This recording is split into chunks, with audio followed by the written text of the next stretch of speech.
यहाँ पर लिखा है फ्रेशर एंट्री। जब इस वाली वैकेंसी पे आएंगे यहाँ भी लिखा है फ्रेशर एज अप्लाई कर सकते हैं, और इसी वैकेंसी पर भी फ्रेशर और एंट्री लिखा है, यानी कि इतनी भी यहाँ पर हायरिंग निकली हुई है सभी पर आप देख सकते हैं फ्रेशर्स की रिक्वायरमेंट है, यानी कि आप एज अ फ्रेशर यहाँ पर अप्लाई कर सकते हैं। तो आइए जानते हैं ऐसी कौन सी वैकेंसी निकली है जहाँ पर आप एज अ फ्रेशर अप्लाई कर सकते हैं। वेलकम दोस्तों, आज मैं जो आपके लिए वैकेंसी लेके आ चुका हूँ वो निकल के आ रही है IDFC फर्स्ट बैंक से। वीडियो में आगे बढ़ने से पहले मैं आपको बता देता हूँ, अगर आपने 10th की है, 12th की है, ग्रेजुएशन करी है, कोई भी डिप्लोमा किया है या किसी भी कैटेगरी के अंदर आप आते हैं, तो आज हर एक कैटेगरी स्टूडेंट्स के लिए यहाँ पर हायरिंग निकली हुई है।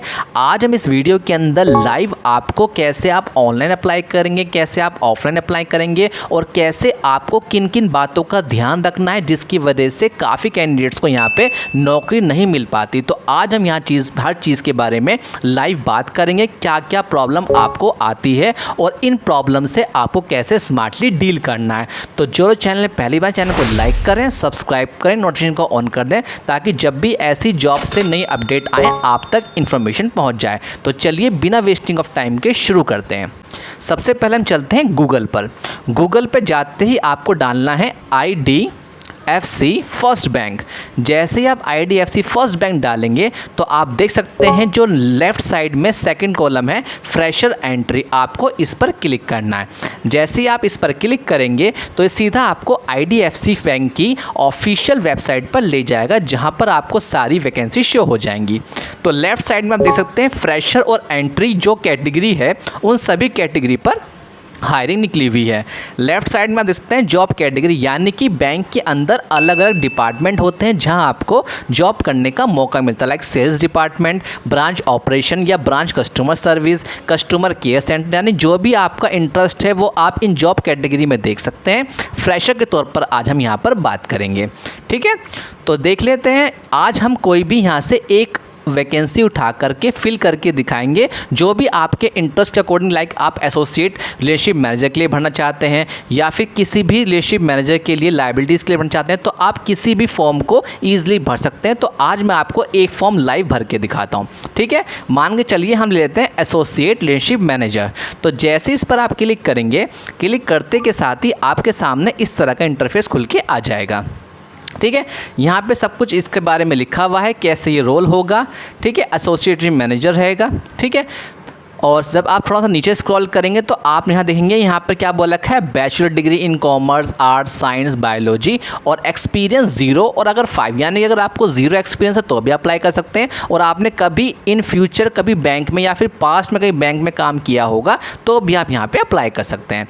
अब एक काफ़ी बच्चों के दिमाग में क्वेश्चन आएगा कि सर यहाँ तो बैचलर डिग्री दे रखा है, यानी कि आप में से काफ़ी कैंडिडेट्स ऐसे होंगे जो 10th पास हैं, 12th पास हैं या फिर ग्रेजुएशन अभी कर रहे हैं और जो अभी नौकरी करना चाहते हैं किसी फाइनेंशियल कंडीशन की वजह से, वो यहाँ कैसे अप्लाई करेंगे तो उनके बारे में वीडियो में आगे बात करेंगे। फिलहाल हम पहले ग्रेजुएशन वालों के बारे में बात कर लेते हैं, हर चीज़ यहाँ हम स्टेप बाय स्टेप करेंगे।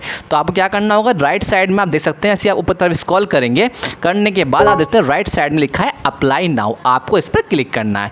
जैसे इस पर आप क्लिक करेंगे, क्लिक करते के साथ ही ये आपके सामने पूछेगा ईमेल एड्रेस, यानी कि जब भी आप किसी पोस्ट के लिए अप्लाई करेंगे आपको सबसे पहले अपना ईमेल एड्रेस डालना है। तो यहाँ आपको ईमेल एड्रेस डालना है, यहाँ पे I agree with the terms and condition करके और आगे करना है आपको नेक्स्ट। जैसे आप इस पर नेक्स्ट पे क्लिक करेंगे उसके बाद ये आपको पूछेगा कॉन्टैक्ट इन्फॉर्मेशन, जिस पे ये आपकी सारी जानकारी इनके हेड ऑफिस तक पहुँचाने में मदद करेगा। तो आइए इसको भर लेते हैं। पहले आपको इतना टाइटल, जिस टाइटल से आप हैं मिस्टर, मिस, जो भी आप हैं, गर्ल्स हैं, बॉय हैं, वो आप यहाँ से भर सकते हैं। उसके बाद आपका फर्स्ट नेम, लास्ट नेम। एक बात का और ध्यान रखिएगा, जिनके ऊपर ये स्टार बने हुए सिर्फ आपको यही फिल करने हैं, ठीक है। उसके बाद मिडिल नेम आप छोड़ सकते हैं। देन आपकी ईमेल एड्रेस जो आप डालना चाहें, फ़ोन नंबर आपको हमेशा याद रखना, जब भी आप कोई गवर्नमेंट जॉब का कोई भी आप ऑनलाइन फॉर्म अप्लाई करते हैं हमेशा जो नंबर होगा वो आपका व्हाट्सएप पर भी होना चाहिए और कॉलिंग पर भी होना चाहिए, वही आपको यहाँ पर नंबर डालना डालना है, क्योंकि जितनी भी इन्फॉर्मेशन आएंगी आपको ईमेल एड्रेस और व्हाट्सएप के ज़रिए ही दिए जाएंगी।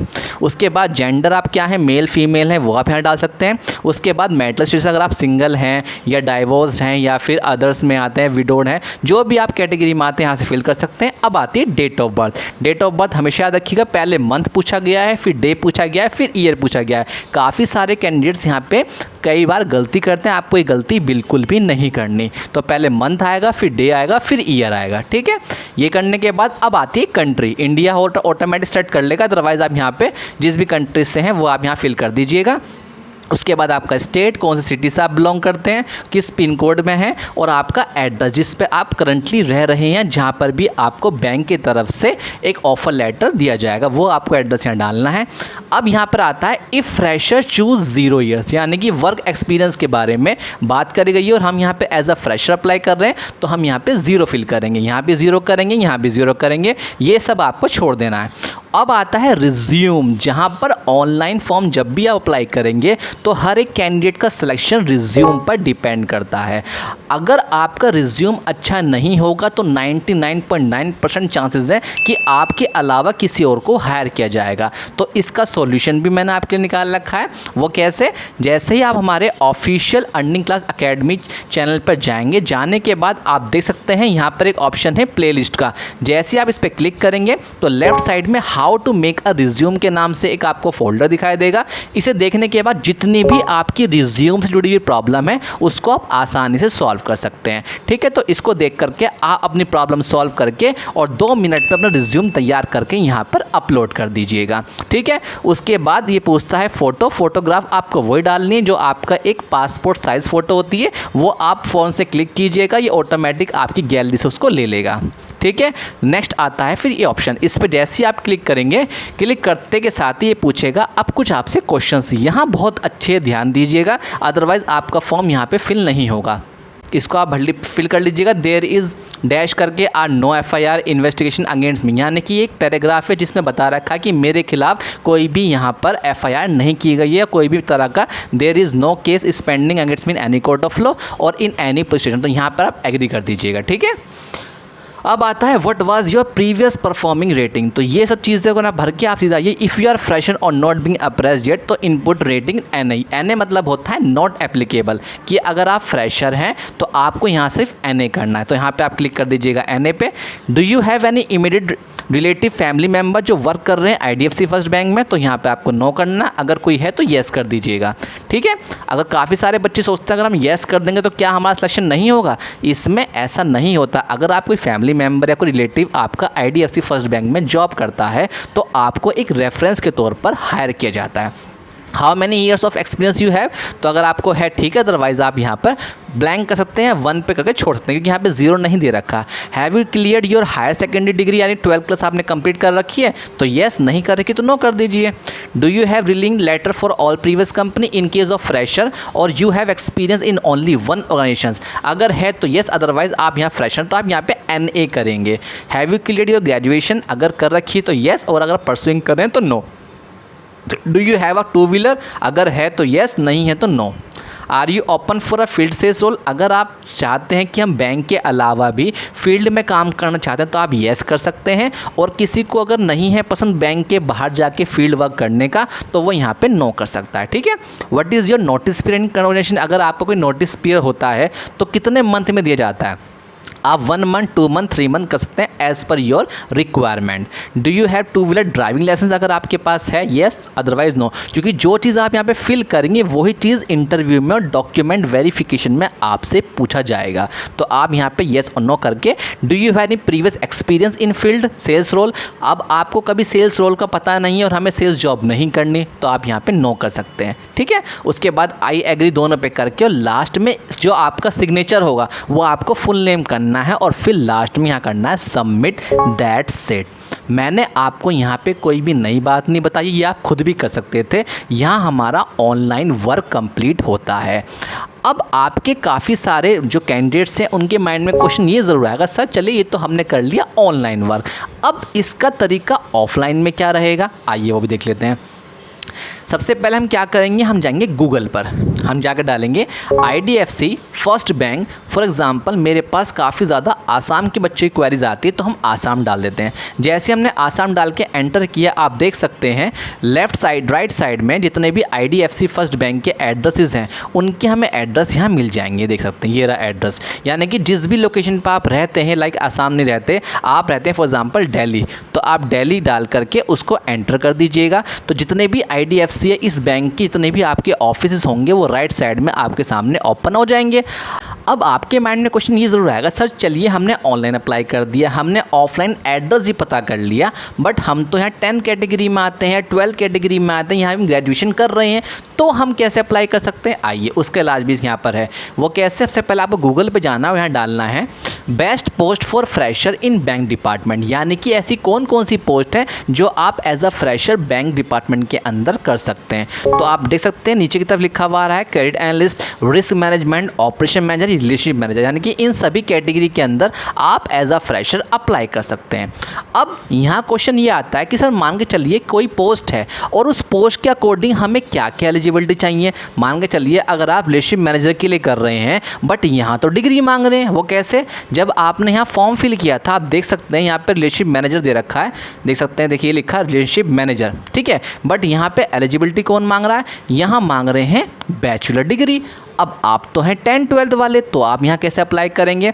उसका तरीका क्या है, जब हमने यहाँ पे लिस्ट निकाली थी और अब हमें निकालनी है 10th और 12th वालों की, तो हम गूगल से पूछेंगे कि can a 12th pass student get a job in bank. तो गूगल की तरफ से आंसर आता है येस, कैंडिडेट्स कैन अप्लाई कर सकते हैं बैंक रोल के अंदर, बट उनकी जो पोस्ट होंगी जो वो स्टार्ट करेंगे जस्ट 12th या 10th के बाद, वो है क्लर्क, डाटा एंट्री ऑपरेटर और सेल्स एग्जीक्यूटिव टेलीकॉलर। अब आप देख सकते हैं इन सब में से एक पोस्ट आपको कुछ दिखाई दे रही होगी, डाटा एंट्री ऑपरेटर, क्योंकि आज के वक्त में क्या होता है हर जगह कंप्यूटर से काम हो रहा है, क्योंकि प्रेशर बहुत ज़्यादा है, तो हर कोई चाहता है जल्द से जल्द बैंक के काम को ख़त्म किया जाए या जल्दी से जल्दी वर्क को कंप्लीट किया जाए, इसलिए हर जगह कंप्यूटर कंपलसरी कर दिया गया। ये आप खुद भी देख रहे हैं आज की टेक्नोलॉजी की दुनिया में। तो डाटा एंट्री ऑपरेटर के लिए आप कैसे अप्लाई करेंगे? जैसे आपने 12th कंप्लीट की है और आप जा रहे हैं डाटा एंट्री ऑपरेटर के लिए। अब आपको तो ये नहीं पता डाटा एंट्री ऑपरेटर में वर्क क्या करना होता, आइए हम गूगल से पूछते हैं। तो आप 12th स्टूडेंट्स थे और आपने यहाँ से पूछा कि 12th के बाद कौन कौन सी पोस्ट अप्लाई करने के लिए बैंक के अंदर, तो आपने सपोज कि डाटा एंट्री ऑपरेटर आपको अच्छा लगा।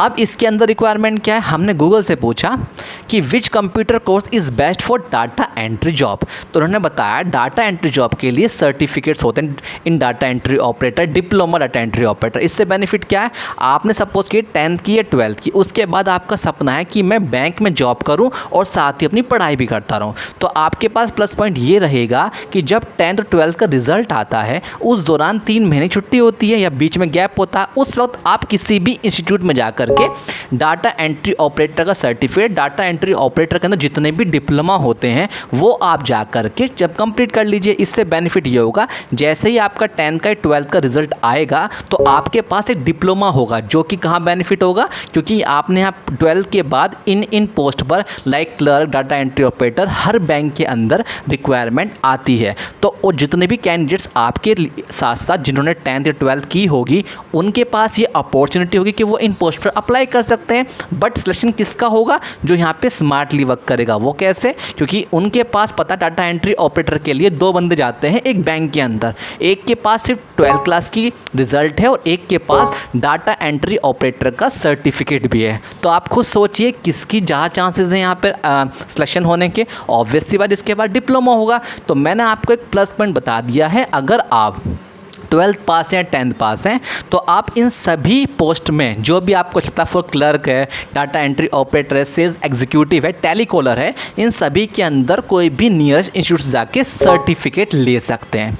अब काफ़ी लोगों के दिमाग में क्वेश्चन ये ज़रूर आएगा कि सर मान के चलिए हम टेलीकॉलर हैं, टेलीकॉलर यानी कि कस्टमर केयर है, तो क्या उसमें डिप्लोमा होता है? उसमें कोई डिप्लोमा नहीं होता, उसमें आपकी कम्युनिकेशन स्किल देखी जाती है, जो कि आप जब इंटरव्यू में बैठेंगे तो वहाँ आपके नेचर से वो लोग जस्टिफाई कर लेंगे।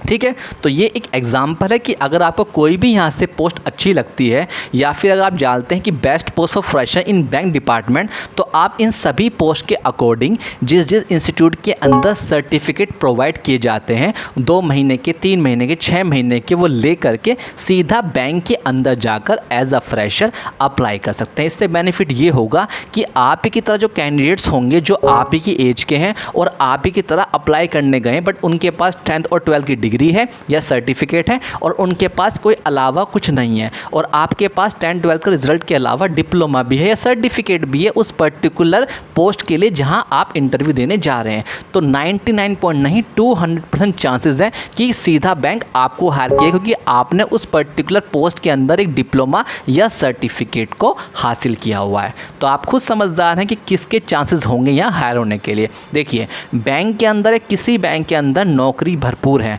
बशर्ते आपको स्मार्टली अप्लाई करना आना चाहिए। अगर आप यहाँ पर बहुत ही ज़्यादा कन्फ्यूज़न में जाएंगे, कहीं अप्लाई नहीं कर पाएंगे, धक्के खा के बैठ जाएंगे। इसलिए आपको एक स्मार्टली काम करना है कि बैंक को आखिर किस किस कैंडिडेट्स की ज़रूरत है, किन किन पोस्ट पर खास सीट खाली होती हैं, क्या क्या इनकी रिक्वायरमेंट है, वो चीज़ एक बार आप दिमाग में डाल लीजिए। सिंपल है, अगर आप फ्रेशर हैं तो आप सीधा इन पोस्ट पर हायरिंग होंगे, तो इन पोस्ट के अकॉर्डिंग आप देख लीजिए कौन कौन सी पोस्ट आपके लिए बेस्ट है और कोई नियरेस्ट इंस्टीट्यूट जो होता है वहाँ से डिप्लोमा मिल सकता है या नहीं मिल सकता। और अगर आप 12th पास हैं तो आप केवल इन पोस्ट के लिए अप्लाई कर सकते हो। इस पोस्ट के अकॉर्डिंग आप अपना कोई भी नियरेस्ट इंस्टीट्यूट में जाकर के डिप्लोमा देख सकते हैं। ठीक है, को ये नहीं कि सभी पोस्ट में डिप्लोमा चाहिए। फॉर एग्जांपल कस्टमर केयर है या टेलीकॉलर है, वहाँ ज़रूरत नहीं है, वहाँ तो आप सीधे जाइए और जा करके अपना जो भी आपका परफॉर्मेंस है वो दीजिए। अब माइंड में क्वेश्चन ये आएगा कि सच मान के चलिए हमने यहाँ भी अप्लाई कर लिया, ठीक है, और हमने मान के चलिए इन पोस्ट पे जा करके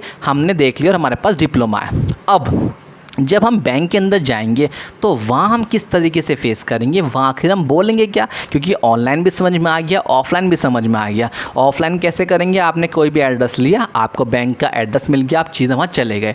अब वहाँ जाकर बात किससे करनी है, तो हमेशा एक बात का याद रखिए, अगर आप IDFC फर्स्ट बैंक के अलावा किसी भी बैंक में जा कर के इंटरव्यू देना चाहते हैं तो सीधे जाके आपको उस बैंक के ब्रांच मैनेजर से मिलना है, क्योंकि जो ब्रांच का मैनेजर होता है वो वहाँ का हेड होता है, उसी के हाथ में सारी पावर होती है, वो जिसको चाहे हायर कर सकता है, जिसको चाहे वहाँ से टर्मिनेट कर सकता है। अब चलिए आप बैंक मैनेजर के पास चले गए, वहाँ फिर बात क्या करनी है, क्योंकि आपके माइंड में कुछ ज़रूर आएगा कि सर आखिर मैं बात क्या करूँ वहाँ पर जा कर के।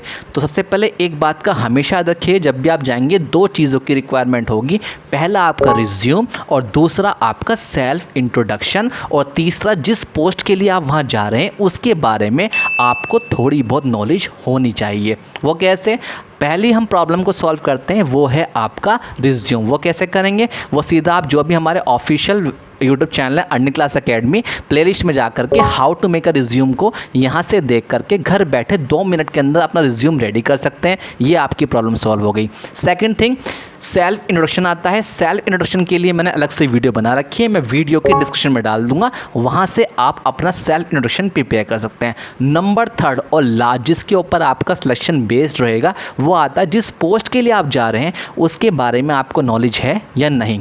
फॉर एग्ज़ाम्पल हम गूगल पे जाके डालते हैं chat.openai.com, आपके सामने इस तरह का इंटरफेस खुल के आ जाएगा। यहाँ लिखा हुआ आएगा what can I help with, यानी कि आपको यहाँ पर किस तरह की मदद चाहिए। फॉर एग्जांपल अब हमने एज अ फ्रेशर अप्लाई किया था और हमें इसमें से रिलेशनशिप मैनेजर के लिए अप्लाई करना है। ये हर बैंक के अंदर एक कॉमन जॉब है, तो हमें इसके बारे में वो ये ज़रूर पूछेगा कि क्या इसकी रिस्पॉन्सिबिलिटीज़ होती हैं, आखिर बैंक के अंदर काम क्या करना होता है। तो हमें इसके बारे में थोड़ी सी इससे इन्फॉर्मेशन लेनी है। वो कैसे, हम यहाँ जाएंगे और यहाँ जाके डालेंगे what is the responsibilities, what is the responsibilities, किस पोस्ट के लिए जा रहे हैं हम, ऑफ रिलेशनशिप मैनेजर, यानी कि what is the responsibilities of relationship manager, यानी कि एक रिलेशनशिप मैनेजर की क्या क्या रिस्पॉन्सिबिलिटीज़ होती हैं बैंक के अंदर। तो ये आपके सामने उसकी सारी रिस्पॉन्सिबिलिटीज़ बता देगा जो हर बैंक के अंदर